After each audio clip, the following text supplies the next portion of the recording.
Hello everybody, I'm Alexandra Burinska, the chief editor of Cosmopolitan, and jointly with Marини Zubенko, the PR-director of Producer Center MOZGI Entertainment, we're gonna speak about social projects with celebrities, how to get in touch with the opinion leaders, how to communicate with them, and get positive, affirmative responses.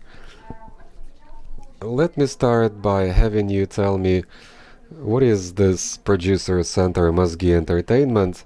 What celebrities, stars do you have and work with? MOZGI Entertainment is a producer center of Potap and Irina Gorovaya. We produce artists. Today I'm gonna speak about the artists we take care of as a producer center, marketing, and we offer a full package of service. In MOZGI Group company, there is a distribution function. An artist wants to get their music material distributed. We gave our expertise, but globally, we're gonna talk about the ones we actually produce. These are artists. MOZGI Group features Nadia Dorofeeva, Michelle Andrade, and PTP. We used to have Remy Stiklo until recently, and this year it's no longer with us. So the artists decided to strike it on their own.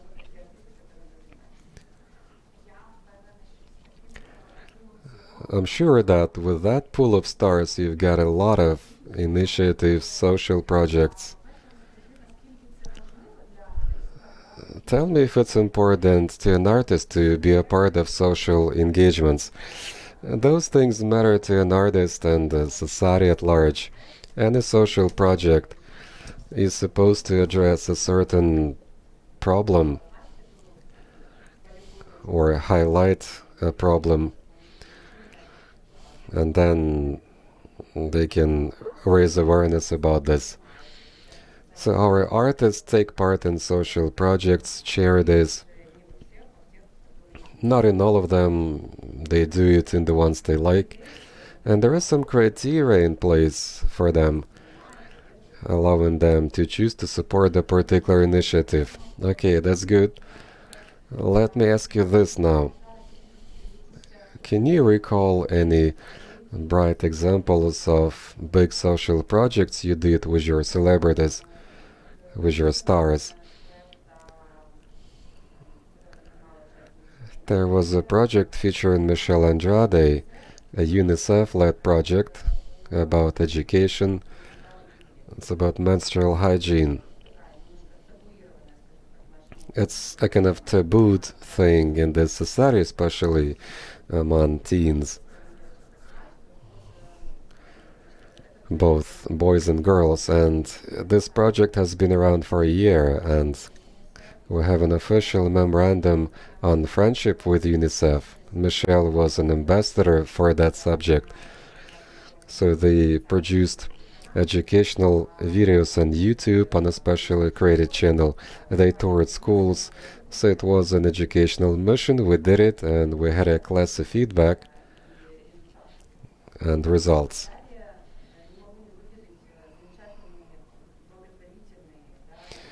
Also, there has been a charity project personally done by Nadia Dorofeeva and Dima Komarova called A Cup of Coffee. The idea is that you may choose not to have a cup of coffee, but the money you pay for this would be given to somebody whose life is in danger. This project has been around for 7 years, and the results are there, and you can see them everywhere. Many lives have been rescued, babies' lives. That project speaks for itself, and it's doing a good thing. And then, in the time of quarantine in 2020, this pandemic has really taken us by surprise, and there have been projects and initiatives related to the pandemic. The artists of my center took part in social initiatives and communications of the UNICEF. We recorded videos which called people to stay at home, to take the rules of behavior under the pandemic seriously.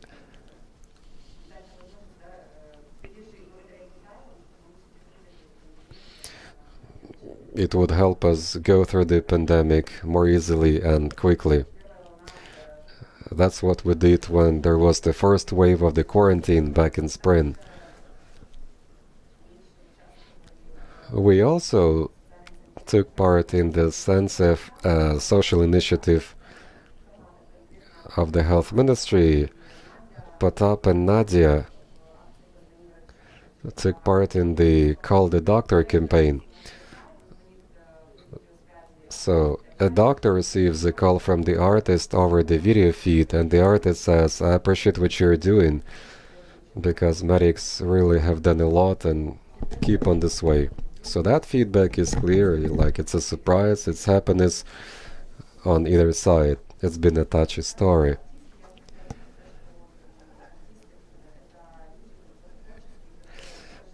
Artists, creative folks, they demonstrate their experience in their creative work. Potap was the first to release a song and a video clip on quarantine. We filmed it in the empty Culture Palace of Ukraine, and the lyrics of that song became like the lyrics of the anthem of the quarantine, like after the quarantine we'll go party big. We also released a TikTok banger which entered all of the Telegram channels, coronavirus info and everything like that. The idea is no hugs, no kisses, and it was shown in a dance, and it was featured on many platforms. It gathered millions of views, and it was also a part of the social story that an artist shows to people, and people get the point, and it's a relief to them. It takes them through the hard times more easily.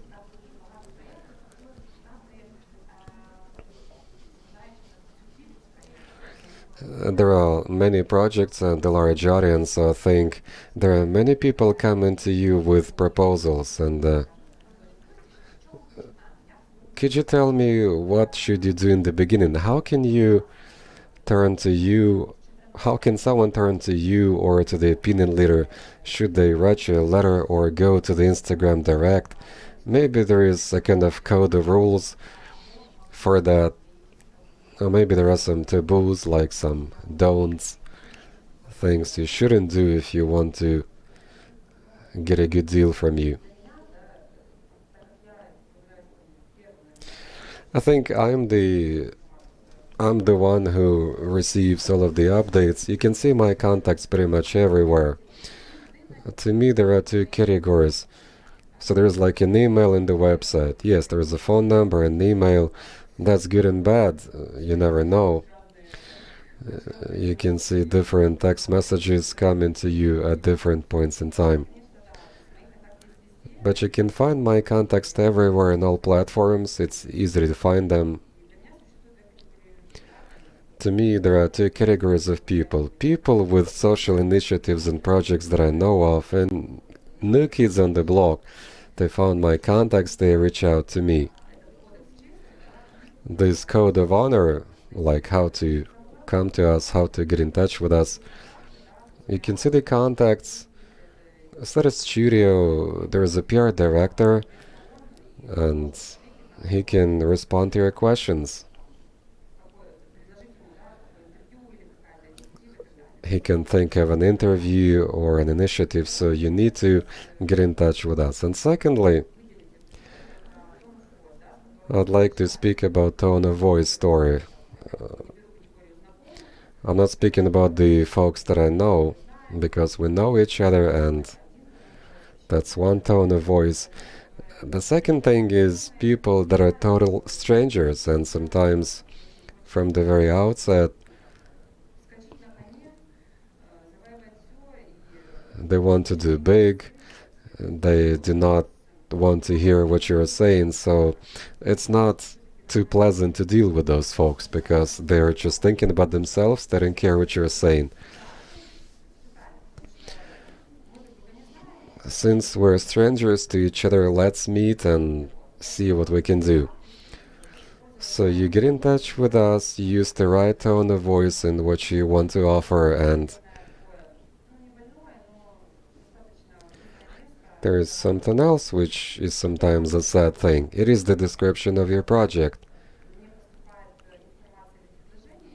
Once some information reaches me, I'd like to see a full picture, like project description, who is involved, what's the frequency, what's required of an artist, what would you like to get from them if they participate in this project, support in a particular social initiative. I'd like for the people to understand the artist's background, their social activity, what is he carrying socially, what are the vectors. Some people wear furry coats, but they say they shouldn't possibly do it. So you need to necessarily know the background of an artist, and their social mission, and you need a full description of an offer. I didn't have much time to figure out the details. I mean, it takes so long sometimes. It's quite an effort. You're busy taking care of other processes, and yet you need to know about this and that. So you better get a presentation, a full account featuring all necessary information. It will make you understand what is this for, what's the frequency, what's the target audience of the project. And then you see it's either good for us or there are extra issues we need to discuss. Or maybe it's not good for us for a number of reasons.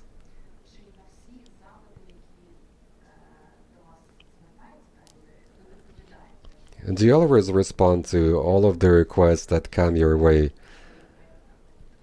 Like if the project doesn't look good to you, do you let them know about that? I try to reply to all of them, but sometimes I can read something like I'm at the wheel, then I leave the car and I forget to reply. Then they reach me again and I say, apologize, I forgot to reply. So sometimes something keeps me from doing that. It happens. But I try to reply right away, or I take some time out to think. If I don't know if it's definitely yes or no, I need to think. I need to check with the artist, discuss it. We will make a decision jointly with the artist, producers, especially if it's a big-time project for the long term. We love those.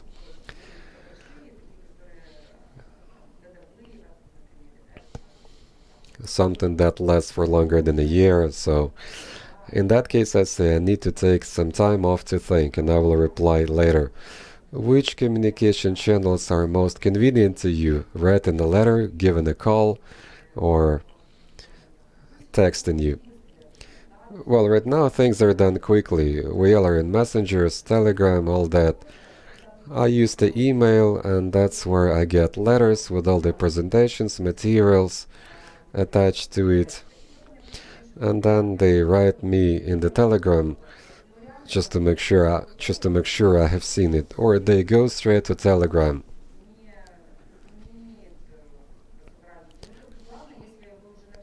Once you have written me in Telegram, you should not do the same in Viber, Telegram, and all kinds of messengers, because that's gonna be an overkill.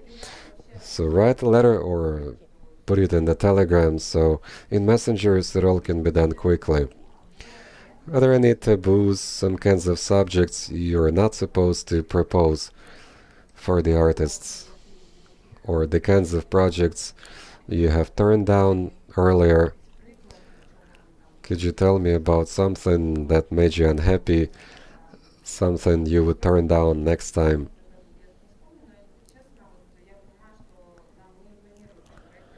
We don't like projects which are about politics in some way.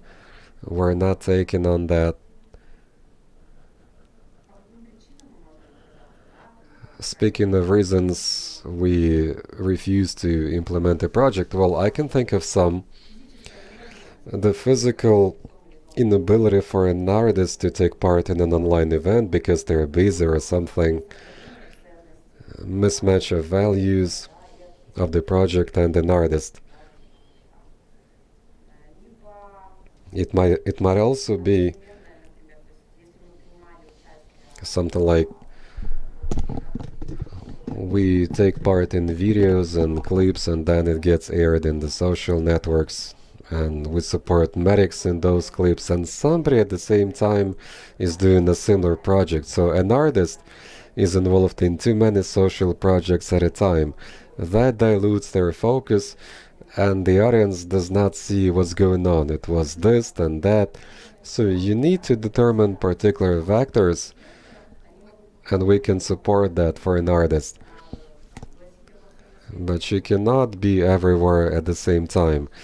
It means you're not focused on a particular thing. So this might be a reason to turn it down. But you should not take it personally. I mean, if you have been turned down as an artist, you should not get offended. Sometimes you hear the answer yes, other time you hear the answer no. So you're welcome to come back to us, but this time your offer is not gonna fly with us. But next time, we might be able to make a good joint initiative. If a theme of a few projects is pretty much the same, then you choose the one who came up with it first. So does it matter how many followers they have, or does the project involve many people? While assessing the project, I told you what we were guided by in that. So a project comes in and I look at the following. Who offers this project? How do you know who is that? I'm looking at the organization, agency, or people, a team that put this together.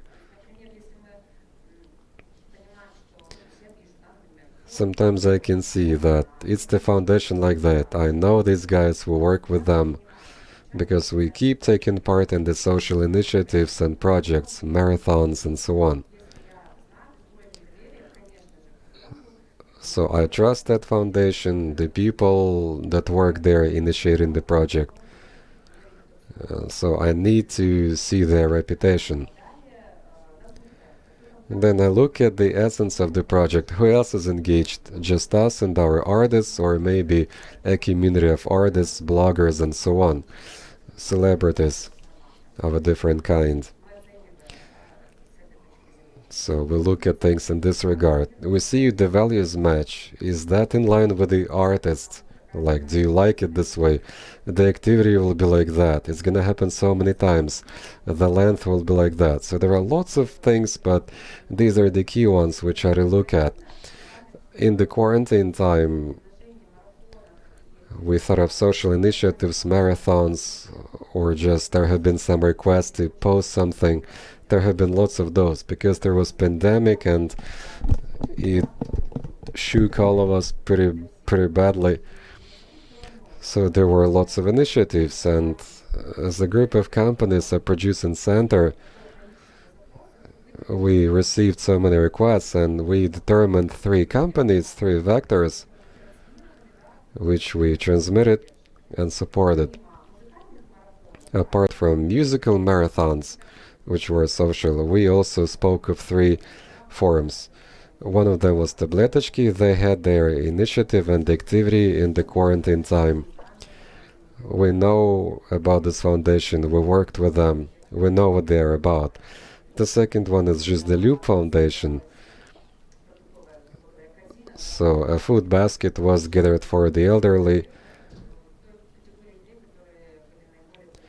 that were the most exposed to the risk in this setting.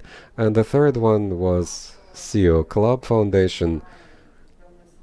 We've been with them from way back, we know what they are. They were gathering funds for the ventilators. So there have been 3 things we supported everywhere in the social media, in the projects we did. So those are the 3 we have determined, and it made it easier for us to filter down all of those requests.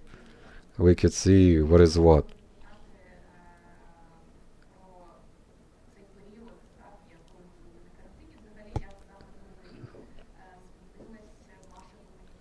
How did your communication change over the previous year? So it was getting complicated, then it was getting easier.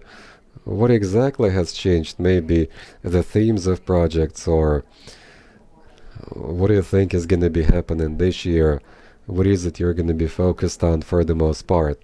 Just like the rest of the world,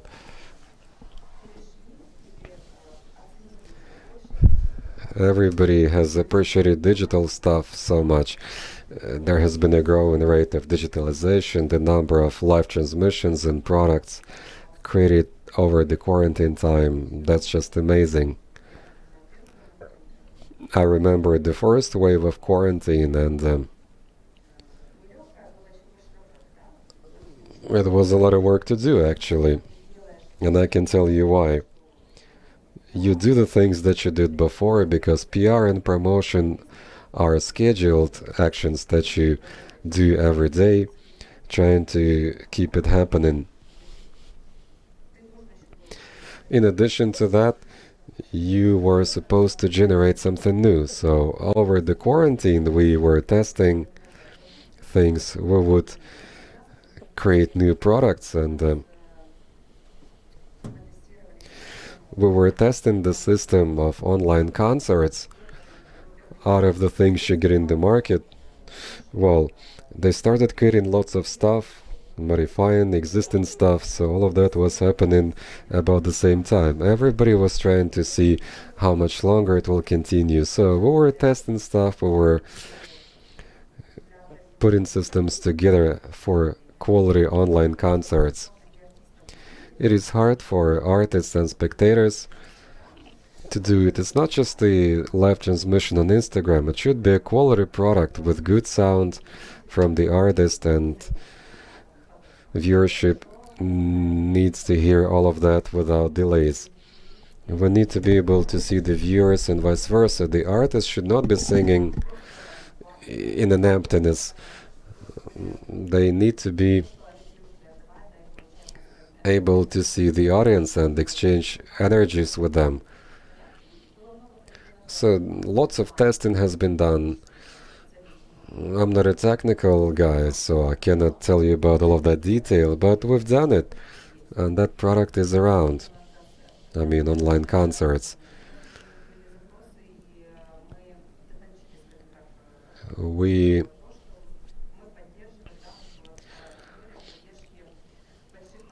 supported big companies and their staff. An artist would be connected up live in Zoom for a while in order to speak with the staff, support them morally. So there was that thing. Would say, okay, let's make such and such story out of that.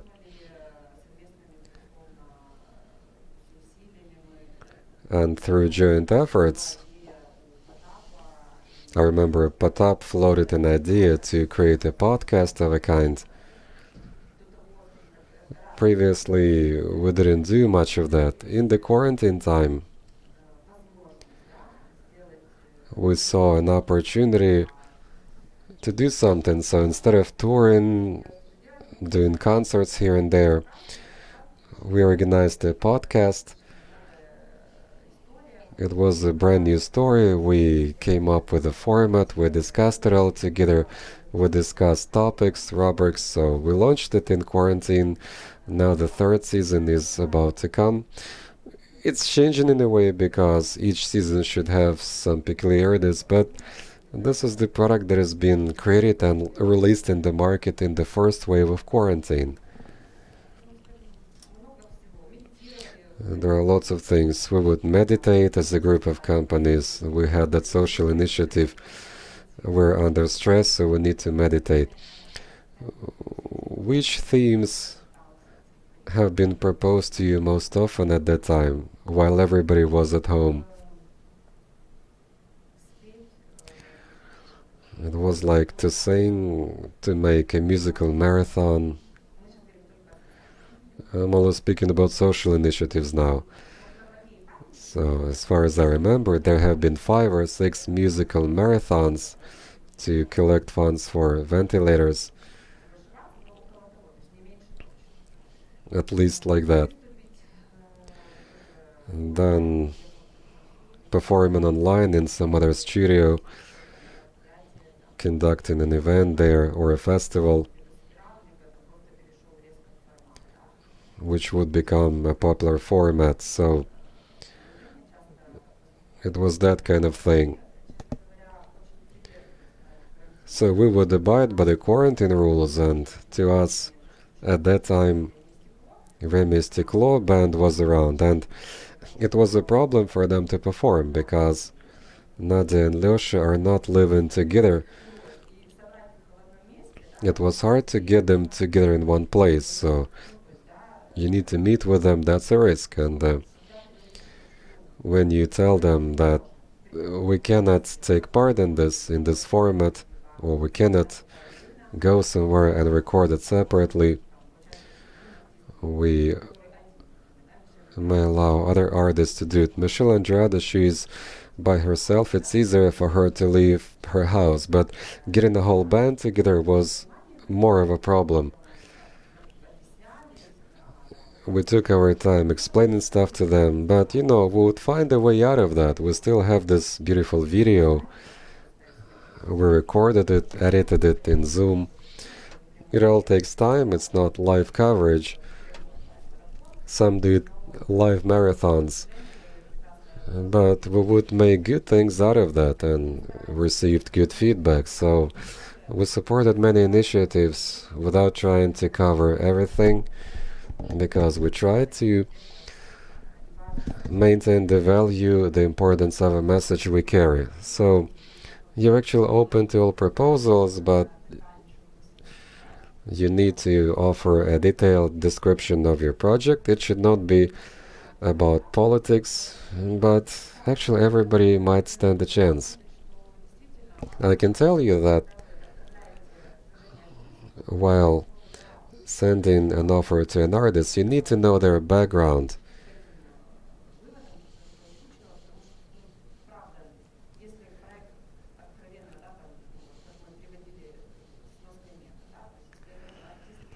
If it's something about wearing fur coats, like there might be an artist doing that, wouldn't have the ones like that, but if you do something like that, then the project cannot be about that. So you might try this, but maybe you're not gonna get a positive feedback. So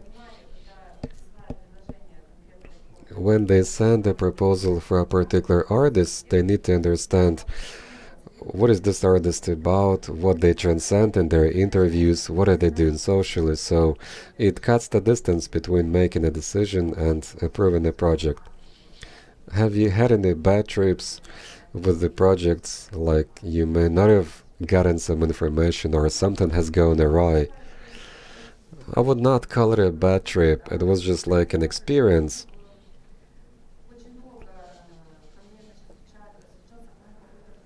Some kind of foundation had been trying to reach me. I think it was something about women, their mental state or balance. That was the proposed theme. And I had some activities which were not bad, because mental health is quite a topical thing here after 2020. So they cropped up, I responded to them, and then it was gone for a week, and